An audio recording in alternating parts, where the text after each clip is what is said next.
entering a new dynamic. Every 10 years, telco cash flow reinvents itself.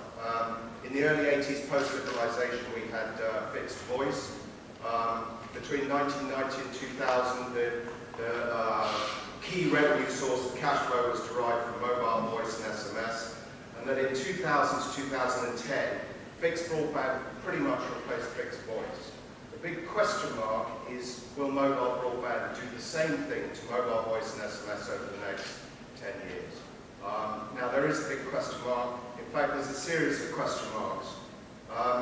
And I think for telco, as we sort of see it, as Fitch sees it at this point in time, we're faced with a unique confluence of events. The last time the sector had a major problem was post-dot-com 3G. Then the issues were all about leverage and liquidity. The actual fundamentals of the sector were looking quite good in terms of subscriber growth and maturity. But what we have now is a weak macro picture, intense competition aligned with maturing markets. We've got technology disruption, the need to invest, continued need to invest, and we've got regulatory scrutiny. And it's this unique confluence of events that poses the problem. So just touching on a couple of these points. Competition, too many networks. Unfortunately, that's not very clear, but the beige bar graph at the bottom is Indian subscriber additions. You can see the inflection point in 2011. 60% of all US access lines are controlled by 4 companies. 60% of Europe's access lines are controlled by 25. Too many networks. 4 to 5 mobile networks in the USA, 45 mobile networks in Europe. That's not including MVNOs. Too many networks. India, question mark, that's probably the best thing I can say about it. Nigeria, wherever you look, etc., etc. And then we have these guys. Linear connectivity has been severed for good. This is great for the subscribers, and it's a shame the regulators don't often appreciate that, but it's a real headache for network operators. They don't control the value chain anymore.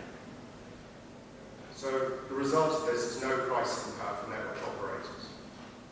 There's plenty of growth. There's smartphone growth. There's data usage growth. It's going through the roof. There's no pricing power. The result is ARPUs are down, service revenue growth is down. It doesn't matter whether you go to emerging markets. The Indians, the government and the regulators have made a hatchet job on the sector, and we can see the effect of that, although it is bottoming out. But then we can see so is subscriber additions. And unfortunately, CapEx is not optional. Spectrum, continued need to invest in spectrum, in network, and perhaps most insidious of all, subsidies. Just to put some perspective on that, between 2008 and 2010, Verizon spent $6 to $7 billion in subsidizing the iPhone. Strategic move and a good one, but it was still $6 to $7 billion. Last quarter, Sprint added 1.8 million smartphone subscribers, but they spent $1.7 billion on subsidizing the handsets. It's a really tough choice. So something must give. And to the point earlier about dividend yields, Telecom Italia announced a cut in its dividend in February 2012. Telefonica are addressing the way they look at handset subsidies. KPN warned on 2012 profit and scrapped its share buyback. Telefonica cut its dividend, etc., etc., etc. And then we have the regulatory risk overhang, and this, perhaps, to the points that have been made this morning about Europe, is the most concern. The European Commission, in its EU digital agenda for Europe, has this target of 50% of European households to subscribe to 100 megabits broadband speed. But truthfully, FTTH take-up rates in Europe are pitifully low. European average is 7%. It's just not a viable business model. If you pass fibre down the street and you're only getting a 7% take-up of people at maximum, then you're not going to see a return on that investment. The problem we have in Europe is that, potentially, this point about the European incumbents still throttling applications like voice over IP and peer-to-peer applications potentially puts them at odds with the Commissioner on these points, and we don't really know what the ultimate effect will be as Europe slows in this respect. So are we in a new dynamic? Well, I think we probably are, but it's not a complete and utter cliff face.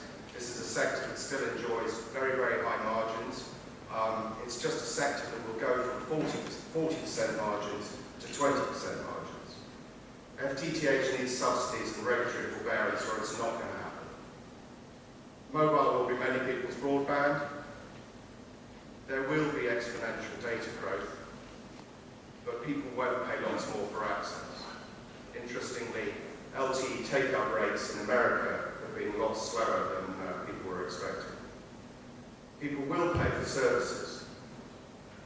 Gatekeeper telcos need partnerships. We've heard a lot about that this morning. I think if you're going to be the dumb pipe, be the best possible dumb pipe you can be. New revenue models will emerge, to the point I've just made. Lower revenues and lower margins will prevail, I'm afraid.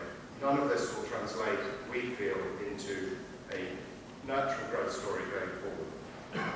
And inevitably, because you need to invest, and that investment is probably the right strategic move, as Verizon have done in the US, as AT&T are doing, free cash flow percentages will inevitably decline. And then I think importantly, and perhaps on a slightly brighter note for this audience, there are going to be regional differences and they're going to widen across the globe. So we are starting to see the US, the Gulf region, where I think you have a unique confluence of conditions, both demographic, political and regulatory, to make it happen, to build the best infrastructure. Taiwan, Korea, Japan, these countries are just going to move ahead, and I'm afraid Europe are going to fall further and further behind. And this is a busy slide, and I'm not even sure whether the FTTH Council in Europe figures are correct, but it does rank UAE second as the nation with the most number of fibre optic connections globally. Whether it's true or not, as I said, I go back to my point that I think conditions exist in the Gulf for this region to really power ahead